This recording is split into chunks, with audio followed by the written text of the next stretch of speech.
What's up, world? Thanks for jumping in for another ride. Cliff here at Downshifting, and today we're going to be checking out the 2025 Ford Maverick XLT trim. Let's see if this little truck can punch above its weight.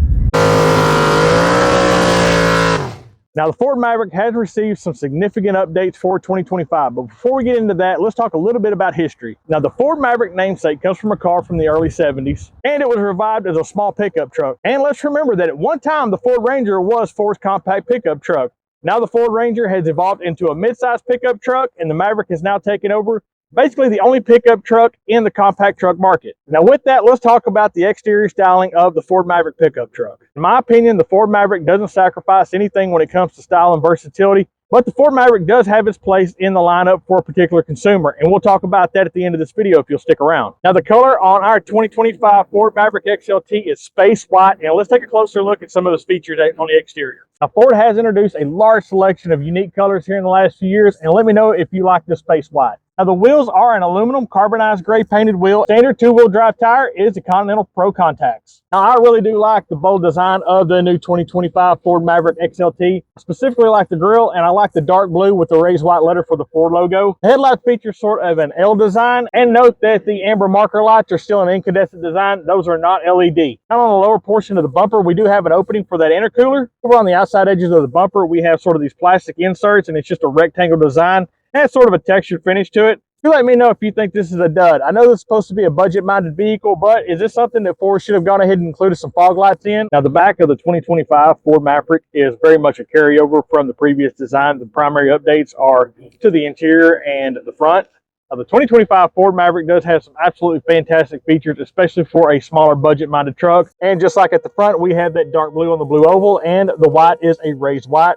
We do have our backup camera just below that Ford blue oval. The rear bumper is wrapped in a black plastic covering, and the license plate is offset over to the passenger side to make room for a receiver hitch. Now this Maverick is the standard tow package front wheel drive, and so it is equipped with a standard 4-pin connection. And so as we open the tailgate of the 2025 Ford Maverick, remember that it does not have a tailgate assist, so just hold it while it goes down. And a small truck like this, well, the tailgate isn't that heavy, so you're going to be just fine holding it. Now, the truck bed of the 2025 Maverick is only 4.5 feet. Now, comparison that to an F-150 or even a Ranger, the small beds are 5.5 feet. So this is a rather small truck bed comparatively to something like a midsize or a full-size truck. Now, rumor has it that you can actually stack 18 sheets of plywood from those raised areas there on the side of the bed up to the top here, and you can haul 18 full sheets of standard plywood in the bed of this truck. That is yet to be seen by me personally, but that is Ford's claim. Over on the driver's side, you can see that we have a QR code for customized items for the Ford Maverick, and that QR code also carries over to the cargo department inside of the rear back seat area of the Ford Maverick, and we have that same QR code over on the passenger side. And at the rear driver's side of the bed, we have a 12-volt DC flex bed plug where you can basically remove this plug and add an option such as some sort of bed lighting or just an outlet. So there is an available customizable 12-volt outlet. As we pan up from there and go across the side of the bed, you can see that we have tie-down points at the top and additionally down at the bottom of the truck bed.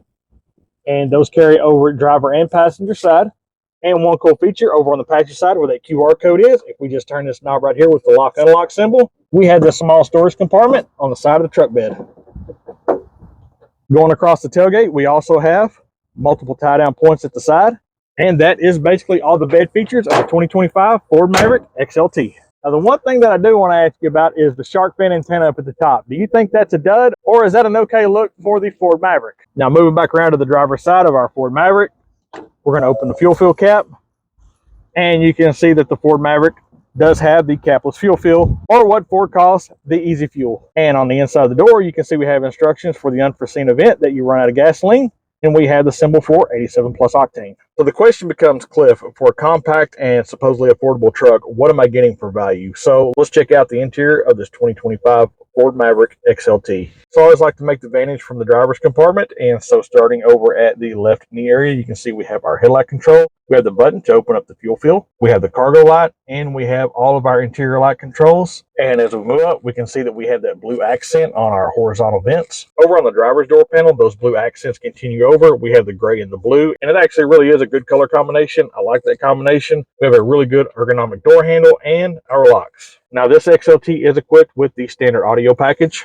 and this steering wheel actually reminds me a lot of the Ford Edge steering wheel. I don't know if it's the exact same part number or not, but those steering wheels really do have a good feel to them. I do like a steering wheel that is not huge in diameter, but does have a good firm grip, and this definitely fits that bill. So I definitely like the steering wheel. Over to the left is our turn signal indicators and our headlight controls. You can see that we have our battery capacity and the engine coolant temperature. We have our basic gauge display, and we have our fuel capacity. Now, that instrument cluster is an updated 8-inch digital display on the 2025 Maverick. The dash is a little bit of a harder plastic material, which is not a worry. That's pretty much standard for the industry now. So it is a standard, just hard plastic dash. And so my hope with that dash is that it would hold up in the Texas sun, but that is a long-term type of situation. So we will see what happens with the Ford Mavericks long-term. As we go down, you can see that we have kind of an industrial look with the screws on the dash and on the door handles, and I really do like that industrial look. I don't mind it at all. I think it's a great look. And going over to the updated 13.2-inch infotainment system on the Ford Maverick, you can see that this is an all-new updated setup. Now, the Maverick XLT does come standard with Apple CarPlay and Android Auto, and there's going to be a link down in the description below if you want a full tour and tutorial on the infotainment and the gauge display. As we work our way down below the infotainment screen, you can see that we have a couple of those horizontal vents. Working our way down from that 13.2-inch infotainment, you can see that there is very few hard buttons left anymore, so we have a couple of them. But we do still have a real volume knob. A couple of those buttons consist of the defrost, the hazard lights, and the sleep mode for the display.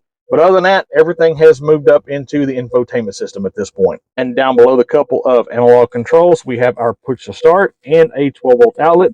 Over to the right of that, we have a USB-A and a USB-C. We do have a blue storage compartment just below that. And option accordingly, we do get wireless charging. We have what is now on all Fords pretty much the standard shift knob, cup holders, and an additional small storage compartment and another storage compartment. Electronic parking brake behind our shift control. And our traction control, we can turn it on and off. To work our way over, you can see that that passenger compartment over there is basically just a mirror image of the driver's side. And we'll take a look at the seat materials. And these seat materials in this XLT are a very nice cloth material, I have to say. And I do like the blue stitching accent.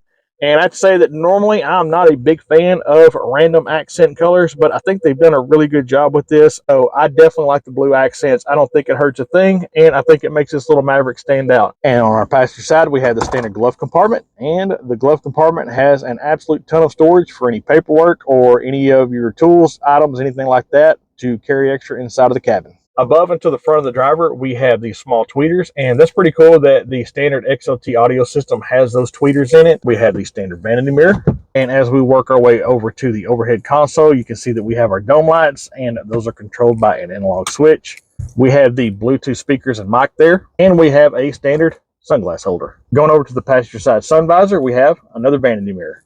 And of course, up top, we got to have the oh no handles. Now, the back seat area, that same stitching and that cloth material goes all the way across that back seat. You can see that there is sort of a blue pattern inside of that gray with lighter and darker gray colors, and it is a solid seat, and I really do like the way this looks. And rear seats on both sides do have headrest. The middle have a drink holder / armrest, but obviously those cannot be used at the same time for both purposes. On the driver and passenger side, there is a pull tab, so we're just going to pull that up. And the back seat will stay in place, and you can see that we have an absolute ton of storage. Now, over on that passenger side is the hybrid battery, so that cannot be removed. That has to stay in place, but that is the hybrid battery over there, and you can see that there is additional storage on that side, and that storage goes all the way across. So this goes way down in here. You can see how deep that is. So that is absolute fantastic storage. We go across over here. You can see that we have a QR code that we can scan for information for the flex bed. We're just going to pull those tabs, and the seat locks back into place. Now, the front seat is about halfway up in this position. So you can see that I have plenty of room here. As I go across, you can see that we have 2 USB-Cs. We have a mount for additional cup holders or whatever you may want to add there. Over on the driver's side, we do not have a map pocket. However, on the passenger side, we do have a really nice deep map pocket. Now, the rear doors do have a dedicated bottle holder, so that's pretty cool to keep a water bottle. And we have a deep storage over there to the front of that water bottle holder. Again, that industrial theme continues across those back doors, and I do like the industrial theme of this. And continuing on the driver's side, and on that passenger side, we have those oh-no handles. Above the rear seat, we have our dome light, and that is the passenger seat in the fully reclined position. So you can see that you have got an absolute ton of room. And in the driver's seat, I had the seat all the way back and the back in a comfortable upright position. And for perspective, I am about 210 pounds, about 5'10" and a half. And so you can see that there is more than enough room in this little truck. It is very comfortable. So the interior of this thing, again, is very deceiving. I am very impressed with the room in here. You can see that the front seat is about halfway up and the backrest is in a good, comfortable position for a driver. And there is more than enough headroom, knee room, leg room. This is an absolutely comfortable truck in the rear. Again, a lot of the space comes from the fact that this is not a solid chassis truck. This is actually built on the Escape platform. So that is the reason why this design is able to get so much room inside. And it's really impressive what Ford was able to do with such a small space to get this much cabin interior. That is the cabin of the 2025 Ford Maverick XLT. I need to interrupt for just one moment and thank our friends over at Paul Murrey Ford in Kaufman, Texas. Paul Murrey Ford has been family owned and operated since 1952. They have the capacity and the know-how to place any of your custom Ford orders. They keep an extensive inventory of new and used vehicles, as well as they have a full service and parts department to assist with all of your needs. So please check out paulmurrayford.com. Also, I want to thank you for clicking or tapping on this video. We truly believe that time is our most precious asset, and you spending time with us on this channel is truly appreciated. Now, if you haven't already, go ahead and click or tap that subscribe button, hit the like button, and make sure to use the link down in the description below to shop all the latest cool guy or gal merch in a downshipping merch shop. Again, thank you very much for jumping in for this ride on this video, and now back to the review. Now, under the hood of the 2025 Ford Maverick XLT is a 2.5-liter hybrid engine that is extremely fuel efficient without sacrificing decent power. Now, the hybrid setup in two-wheel drive will deliver 38 mpgs in the city and 42 miles per gallon on the highway, and its combined rating is 38 miles per gallon overall. Now, power for this hybrid combination comes in at 191 horsepower and 155 foot-pounds of torque, and power is transferred through an ECTV or electronic continuously variable transmission. Now, the final drive ratio on the hybrid combination Ford Maverick is 2.91. And now the big news for the 2025 Ford Maverick that everyone has been asking for. You can now get the hybrid combined with all-wheel drive. So apparently Ford's been listening to its customers. Now, one thing that I definitely want to point out, if you do opt to combine that all-wheel drive with the hybrid, your miles per gallon only decreases 2 miles per gallon, and you get all-wheel drive out of that. Now, our little test Maverick here is equipped with the standard tow package, which is rated at 2,000 pounds and 1,500 pounds payload. But there is an optional 4,000-pound tow package, and with that, you are going to receive a 7-pin connector as well. Just remember, if you plan on towing any sort of toys or a small utility trailer, you may want to go ahead and consider opting for that max tow package. Now, our little XLT is the standard XLT 300A option, but there are multiple options that you can add to the XLT package. One is going to be the luxury XLT package. You can also get the blackout appearance package, and you can get the Ford Copilot 360 package additional to the XLT. Initial thoughts driving this little truck is that it is extremely light and it is very nimble, and today is a fairly windy day. I think we're having gusts somewhere up around 18-20 miles an hour, something like that, and they are obviously noticeable a little more than what they would be in a heavier truck. Now, you know, it's probably a wash since a heavier truck is going to have a much higher ride height, but just one of the things that I did want to point out is that the wind is an obvious factor when driving this truck. It is noticeable. It's not the end of the world, but it is there. The turning radius on this little short wheelbase truck is absolutely fantastic, and being a front wheel drive, it doesn't pull dramatically or anything like that, so it really tracks very straight. So I'm very happy to say that. And there is a little bit of engine noise that's popped into the cabin because, well, we live in a time now where all the sound deadening is absolutely fantastic, so they try to give a little bit of that feel and that sound from the engine noise. So to say the least, the sound isn't overbearing. It's actually really pleasant. So they've done a great job with the sound levels and the interior noise on this little truck. As far as the seats and just the overall comfort level, this truck is fairly comfortable. And so one of the things that I do want to point out that comes to mind is if you're someone that is used to a full-size truck and you're used to resting your arm up on the side of the door like so, that this ledge over here on the driver's door is much smaller than what they are on a full-size truck. and it's not the end of the world, but it is a little bit smaller, so it may be hard to get used to, you know, that comfort level of placing your arm up there on that ledge. Not the end of the world, just something that comes to mind. Now the center console is a soft pad material, and it's pretty comfortable to set your elbow on, so you do have a little bit of a rest there. And we have a little bit of a flat straight stretch here, so let's do a really quick 0 to 60 run. So what we're going to do is just place the little Maverick in sport mode and roll into the throttle.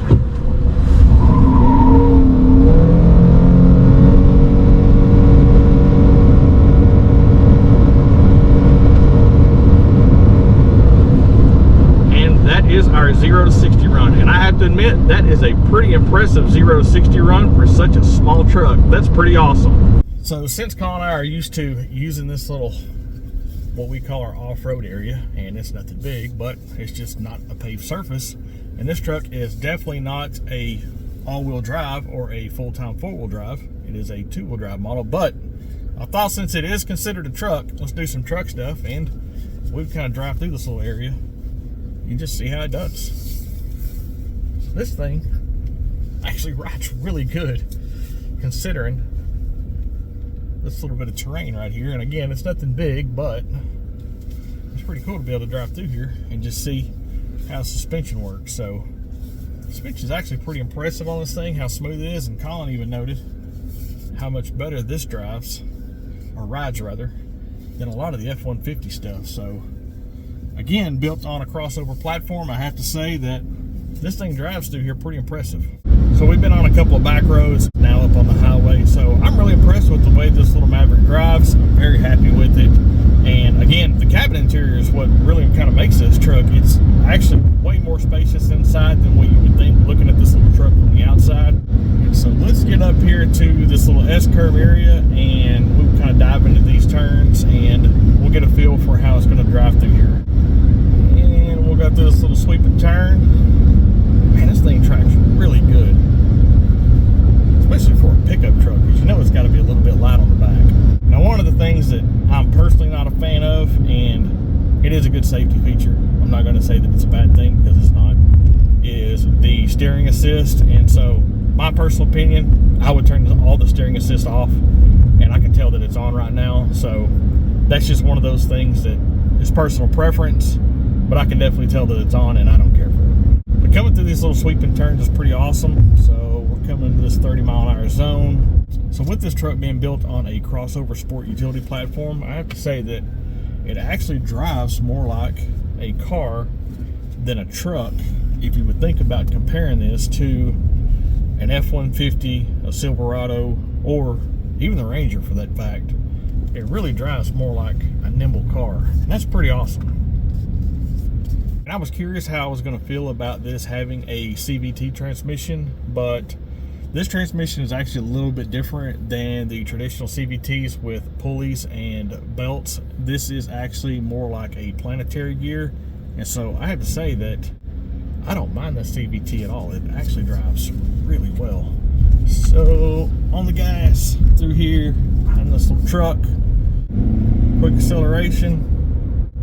This little truck is a fun drive. And here we are back to our home base, Paul Murrey Ford.